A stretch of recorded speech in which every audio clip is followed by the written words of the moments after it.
Another episode of the States Up podcast. I'm your host, Brain Freeman, and this is a very special edition of the podcast. We do this every couple of months or so. That is Ask the AD, where fans get a chance to submit questions to Athletic Director Don Coryell through social media and have the opportunity to ask him questions directly. And so with that, let's go ahead and bring him on, the Athletic Director here at Texas State, Don Coryell. And Don, I think you know the answer to this. How are you? Yeah, we could we be doing any better right now? I'm not sure, right? It's about as good as it gets. We're almost to bowl week, right? And I know you're as excited as I am about getting to Dallas and getting this thing going. Yeah, it's awesome to be talking about football in December, Yes. And what's funny is going to football practices in December. Yeah, exactly right. So football being played after Christmas. We were talking not long ago about Thanksgiving week football when South Alabama came into town, and now here we are talking about Christmas time football. And by usually this time of year, the fall season has ended, but it's not over yet. But Don, as I look back at the fall, another really good year for Texas State soccer. They won a tournament game and played really well in the quarterfinals. Bobcat volleyball, tremendous conference tournament run, getting an at-large bid into the NCAA tournament, one of 4 Sunbelt teams to do so. And, of course, what Bobcat football is in the middle of doing right now. This was another great fall at Texas State. Yeah, it was. And, everybody's done really well, really proud of everybody. You mentioned the volleyball team, obviously, an at-large bid to the NCAA tournament, first time ever. But it is sweet with football, right? We kind of talked about this, and I think I've said this a couple of times. Even when we won the Bubas Cup, we want to win it with a good football program, right? And so to have them be able to have the year that they've had and our other sports continue to do well, it's just made it that much more special. Something else, too, I wanted to touch on, Don, before we get into the fan questions. You've obviously had a big part in the T Association, in the recent Hall of Honor class. I was honored to MC the banquet.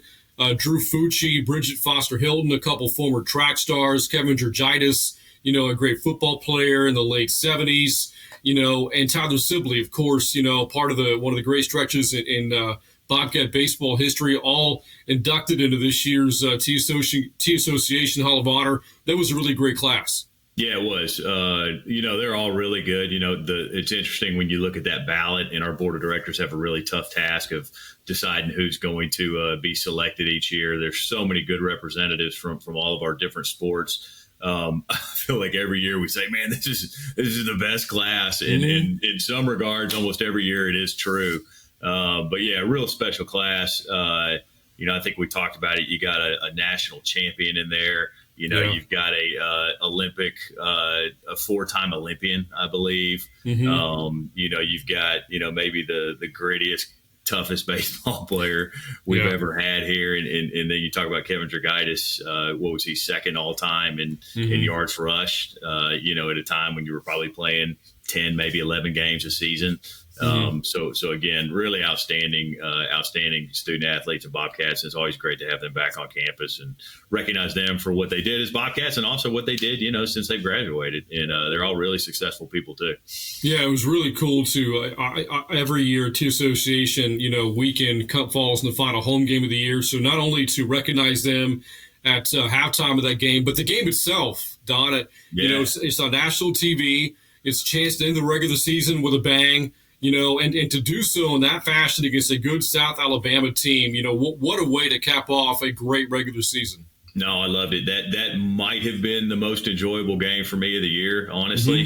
Just kind of solidifying what we've done to be able to get that win against South Alabama. I was really proud of our Bobcat fans.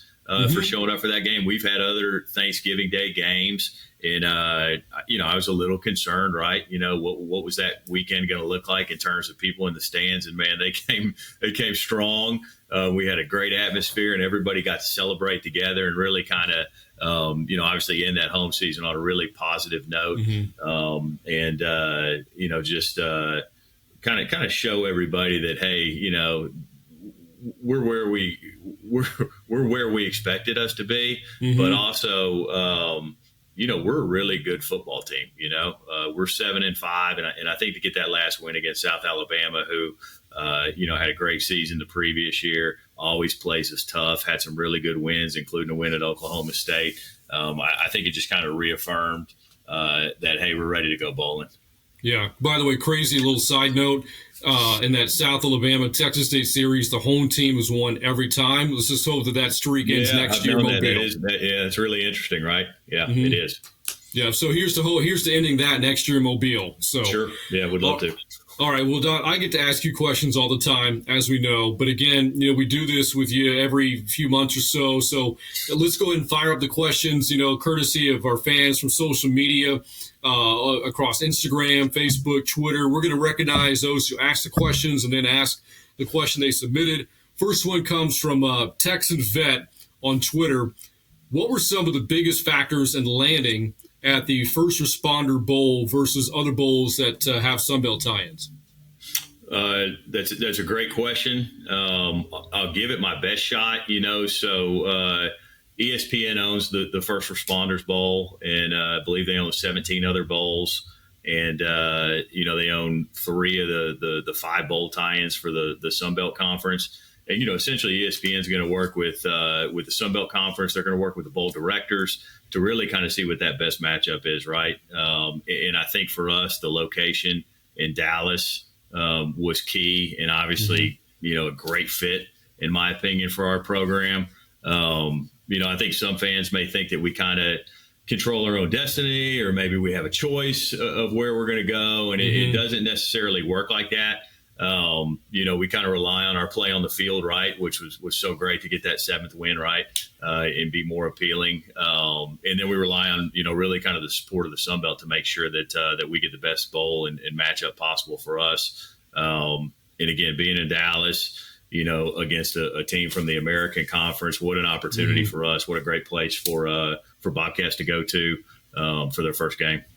Yeah, you I attend so many of these alumni association events, and the base in Dallas is tremendous. So there's going to be a lot of local fan support there. Of course, fans from all over, Houston, Austin, here in San Marcos, San Antonio, where the other alumni chapters are. They're going to pull in down 35 to get there as well.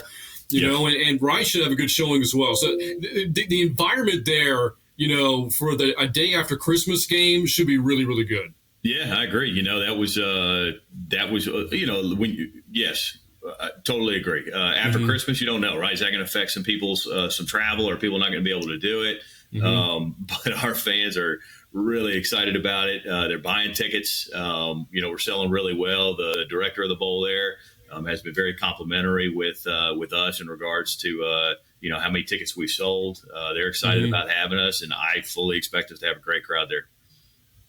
All right, Don, next question. This comes from the Chris Farr, not just any, the Chris Farr on Instagram. Yeah, because we know several, so this is good. Right. Yeah, glad he specified. Right. What was your initial, it's a 2-part question. What was your initial reaction on the bowl selection, the First Responders? And you kind of touched upon this a little bit with South Alabama, but what was your favorite memory from this season? The initial reaction, and I'll go back to Dallas. It's like, awesome, right? Okay, we're in Dallas. This is great. Got the call, was so excited about it. The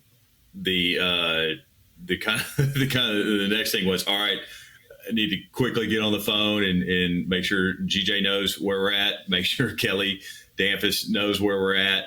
And then kind of the next question, for me was, how much time do we have before this is public? And I think we had about 10 minutes before it was going to be released. And, we'd spent a lot of time over the past month trying to put things together to be ready for this moment so we could act quickly. And I thought our staff did a great job But when we found out, I kind of thought, man, maybe we'll have an hour before, to get this ready and contact everybody. And we just had to move really quickly. And then, you kind of touched on this. The other thing that did cross my mind was, okay, this is the day after Christmas. What does this mean, right? And again, initially I thought, gosh, are some people just not going to be able to make it no matter how bad they want to go? And, people from out of state. But I've got so many examples of people who said, hey, I'm coming in Christmas Day. I had to laugh, and I'll talk about it. Bradley George, our former quarterback from 08, he always told me, I'm going wherever we're at. First game, doesn't matter what. Well, Bradley lives in North Carolina outside of Charlotte. And he called me, he said, I'm coming. We just got our VRBO in Dallas, and there's going to be 10 of us, and we're all celebrating Christmas there. And I just thought, man, that's awesome. And there's 100 of those examples probably in terms of people who are kind of changing maybe their traditional plans to be there. We got a lot of different events going on. I think the tailgate's over 600 people. The Christmas Day event that we're going to do, Christmas evening event that we're going to do at the Westin, which is our host hotel. I think we've almost got like 200 people RSVP'd for that. So the Bobcats are going to celebrate the holiday season, maybe traditional, maybe a little bit non-traditional, but a lot of them are going to do it with the Bobcats. And initially I thought, man, like I said, is this going to hurt our participation a little bit from our fans? And it just hasn't. We've ticket sales have been great, and it's just been really, really awesome to see. Second part of the question, Don, again, what was your favorite memory from the year? You touched I really rambled on there. I'm pretty fired up about this bowl. I can tell. It's been such a fun season. I got several of them. I don't know if there's just one in particular. The Baylor win was great. We hadn't done anything like that, right? And celebrating, afterwards with the team and rushing to get down the elevator to get to the field with some of our staff who was up in the coach's box. Was a lot of fun being on that elevator and celebrating, with about 30 seconds left. The Baylor game was great. The Georgia Southern win, the river jump, seeing Kelly do that and the team all jump in. What a great memory. And like I said at the top of this, that South Alabama game for me, gosh, that may have been the best one for me, because again, I think it just reaffirmed what we're doing to get to that 7th win. We weren't just happy to be 6-6 and be bowl eligible. And for me, that might have been the most enjoyable, the way we got out and kind of jumped on them early. And it ended up being a really good game, right? Got closer at the end and we separated ourselves. But that was one that for whatever reason, it wasn't the 6th one, it wasn't Baylor, but for me, that was the one that I think I maybe enjoyed the most, at the stadium this year. All right, next question comes from Twitter, courtesy of Fletcher Rutland. When will Texas State football get an indoor practice facility? And do note that the South End Zone Complex project is very much underway now. Yeah, it is very much underway, which is great to see. The indoor, and I'll call it a covered practice facility right now. Maybe not necessarily an indoor, but a covered practice facility. We're looking at it. We got to fundraise for it. That's the way it's going to get done. We don't have all the dollars secured now. We got a lot of different projects that we're working on. It is one of our top priorities in terms of our capital projects. We should get, within the next several weeks, some designs that we'll be able to share. That's going to help us with our fundraising efforts, and I think we can share those with our fans at that point. So I can't give you a date right now. I don't know when that's going to be, but we're going to keep working on it, and we're going to fundraise. And once we kind of get what we need to get to get started, that's when we'll start. All right, next question kind of impacts me a little bit directly here. Comes from SM Trip 12 off of Twitter. I'm sure this is in the works, Don, but what are the plans to increase the quality of the ESPN Plus production? Brand and team do a great job. I have to note that was actually written. I did not make that up. You did put that in there. But the image quality seems to be lacking compared to other teams' broadcasts. I'll let you jump in here too. Feel free to, but I'll just start off by saying I think we do a really good job with our broadcasts. We watch a lot of different games, not just our games, and I think we do a really good job. You can always be better, right? So we'll look at during the off season, and we'll take input from you and our staff and our production team on some things that maybe we can do better. And if, they're cost efficient, then we'll look at it. I know we made some adjustments this year. I think we added a new field level camera. I know we took, and this was really almost directly from feedback from our fans. We changed those. I call them kind of like the sideline angles at the games, where we took our cameras from, I think, the roof, right, and moved them down to the press box to give a better angle and a better view for our fans. So, we're definitely open to the input. We want to get better. And so if there's some ways that we can do that, we will. Sure. Yeah. And just to jump in, we go back and watch film, for lack of a better term, like a team would to improve. We do the same thing with our broadcasts. Yep. And, like you, we saw and heard the fans' feedback on the high angle at the start of the year. And we made, through good teamwork, a collective effort to lower those camera angles. We added some other production elements this year. We now have kind of a wireless camera that's assisting getting some better angles on the field. We did a lot to improve the audio this year, which again came from some feedback from our fans. We added a score ticker in our final broadcast of the year against Georgia Southern. Yeah. With football, we don't get a whole lot of opportunities, for reps because this, you only get 5 or 6 home games. We were hoping to get that last one as well to continue to make some improvements, but national TV, came in and took the broadcast, which is great for the exposure of the program. But we are always looking at ways to improve. But as you said, things do cost money, and sometimes you're just kind of tied to the budget that you have. But we're going to do everything that we possibly can to continue to improve the broadcast. And the note that SM Trip, had there about the image quality, not lost on me. I've noticed the same thing as well. And again, I and our production team are just going to continue to do everything in our power to improve it. So great answer, Brant. Thanks for jumping in there and helping me out. I appreciate that. No problem. I felt like the question was directed a little bit more towards me than it was take you. The next one? No, man. Hey, the rest of these are all you. Okay, the rest of these are all you. No, I appreciate that, and I appreciate the sentiment and the input too. Sure. Yep. All right. So this next question, really, we're going to tie in a couple of fans' questions because it covers very similar things. The first from SSN _Texas State, the Sidelines Texas State account off Twitter. With the ever-changing landscape in college football, is Texas State committed to doing whatever it takes to participate at the highest level? And kind of the tie into that from Judman5 on Twitter, what is your reaction to the new subdivision proposal? So absolutely, we're going to be committed to, competing at the highest level, putting our student athletes, in the best, position to have success at that level. That's always going to be a goal of ours. In regards to the proposed, modifications that are out there by the NCAA, as they kind of continue to be discussed, we'll be part of that conversation. The Sun Belt Conference is going to be part of that conversation, and we'll act appropriately to changes that might be implemented. To really kind of help create a sustainable model here for Division I athletics.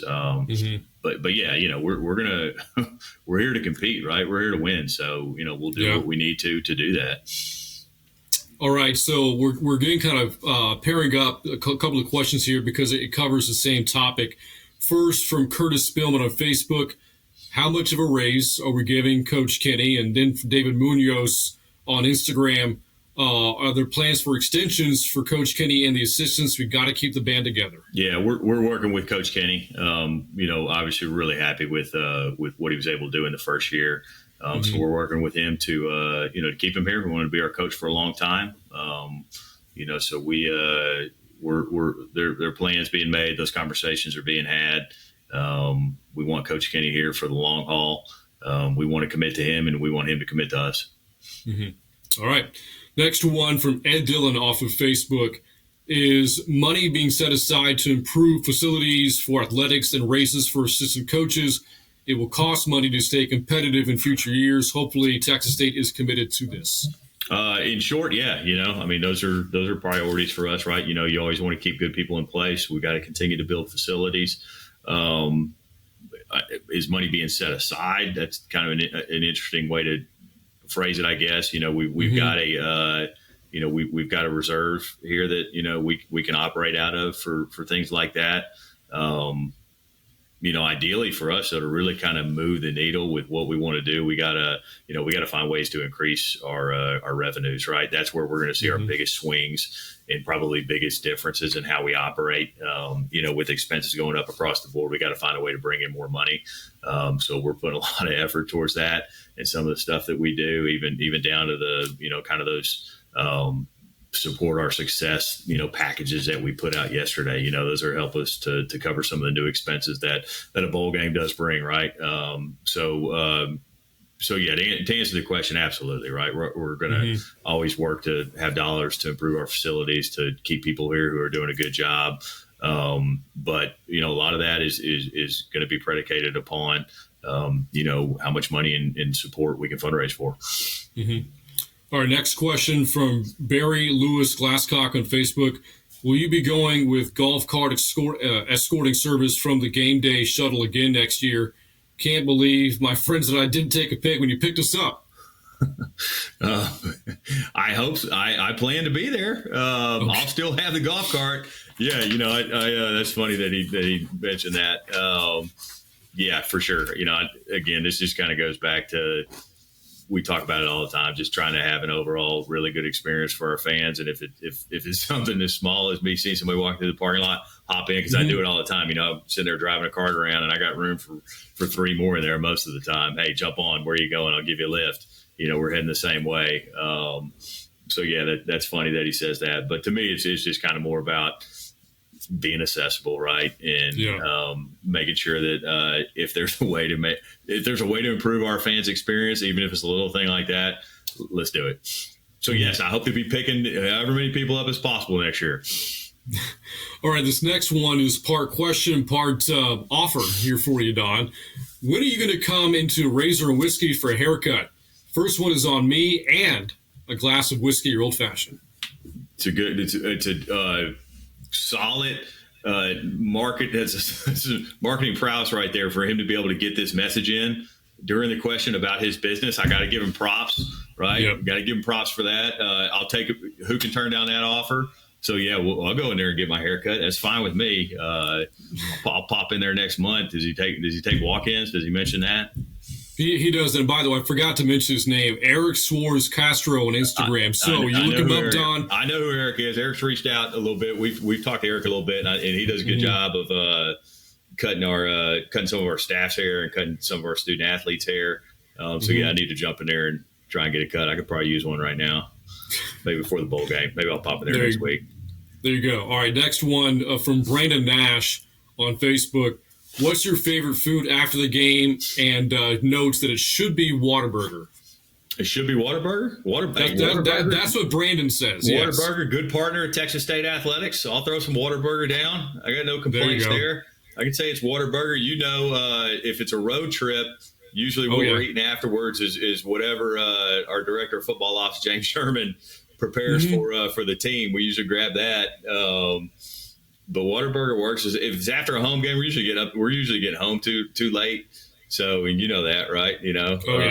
So I'm probably eating the next day. Maybe it's taquitos the next day while we're watching replays of the game at home. But sure, Waterburger. Let's do it. I road trip with you to Montgomery for the baseball tournament, to and from the drive. And I swear we made at least 2 Waterburger stops. So I think you're right. We did. I got to attest to that. Yeah. All right, so kind of on that topic, maybe this is who you would take to Waterburger, but Russ Goble on Instagram asks, if you could have dinner with 3 people, who would they be? Russ Goble? Yeah. Does it say where Russ Goble's from? Just the question came from Instagram. That's right. This is Russ Goble from Coryell, Texas, I believe. And Russ Goble probably wants to know who I want to eat dinner with so he can find out where I'm eating dinner. And while I'm gone, Russ Goble is going to sneak into the football stadium, and he has been begging me for like a decade now to get the Tyler Arndt graphics that we have all around the concourse so he can take them back to Coryell, Texas, because he knows Tyler really well. Russ is hilarious. He's a great guy. So yeah, Russ, I will, if I 3 people, I'll make it easy on you. It'd probably just be my wife and my kids, right? Son and daughter. So there's my 3 right there. I'll let you know. I'll leave gate 1 unlocked for you. And you can, I'll let you know where we're going, when we're going to be there. He can pop in there and grab that graphic that he's been asking about for a decade. All right. Next one. Again, this is probably more of a comment than a question, but please do all that you can to schedule in-state non-conference games. Playing the likes of Rice, North Texas, Sam Houston, etc., could get more exposure to the DFW and Houston alum base and media markets. That's Tom Miller from Facebook. Well, Tom, let's get Rice and Dallas as soon as we can. We'll make a deal for you. We'll do that on the 26th. Okay. I will tell you, in all seriousness, we try to. We've said this before, but for our non-conference games, because obviously the Sun Belt, right? We're the only team in the state of Texas. So for our non-conference games, we want to try and get as many Texas teams as we can. We talk about that with all of our sports, not just football. It's kind of it's one of our scheduling philosophies, right? We want to make it easy for our fans to go to games. If those games aren't at home, I can tell you we've got a lot of Texas teams lined up over the next few years. We got Texas, we got Texas A&M. We're going to keep the schedule going with UTSA. Next year we're at NRG to play Sam Houston in Houston. We've got North Texas with a home and home. We've got UTEP with a home and home. We're going to go to TCU. I'm not sure if I'm letting the cat out of the bag on some of those. I'm not positive. Some of those I hadn't heard of before. Some of those. Well, there you go. Breaking news. But we'll get some of that information out soon. But for us, playing as many of these Texas teams as we can is really important. What's funny is that the last question that we have for you, it kind of pertains to that a little bit. It comes from CamRon16 on Instagram. And, next year, Texas State, hosts UTSA in non-conference play. Can we storm the field if we beat the Roadrunners? I can't condone storming the field, but you can celebrate in your own way, right? We will all find our own ways to celebrate. And that's hopefully a position that we're in. But maybe we do the river jump or something. Who knows? But we will definitely be celebrating. Yeah. Well, Don, that kind of wraps it up for the fan questions. Any other message you have out to Bobcat Nation is, as you and the athletic department of the football program get ready to embark on a historical moment here in a couple of weeks? Yeah, we got 12 days, I think, or whenever you post this, maybe it's tomorrow and it's 11 days. But get your bowl tickets, right. It's really important that we show well. It's going to make us more appealing for bowls in the future. So get out there and help us. Let's do it. And then, obviously don't forget about the other stuff we got going on here. You and I are about to head out to a women's basketball game versus Denver, which is exciting. Men's basketball is coming back, I think, next Monday night here. So don't forget about those other sports that are going right now. But the bowl game is special, right? It's different. We haven't done it before. I want to break the all-time bowl attendance record, that they've had for that bowl. I think we got a chance to do that. So help us out. If you haven't gotten tickets already, grab them. And if you know some people that haven't gotten them, convince them to go, and it'll be a great time. Well, Don, good stuff. As always, appreciate the transparency with you and the fan base here. Always enjoy these Ask the AD podcasts. All right, thanks, Brand. Appreciate your time, man. I know you're busy. Yep, you got it. Well, that again, Athletic Director Don Coryell joining us on the States Up podcast, answering questions from you, the fans. That's going to wrap up this week's States Up. For Don Coryell, I'm Brand Freeman, as always, reminding you to keep those States Up, and we'll see you next time.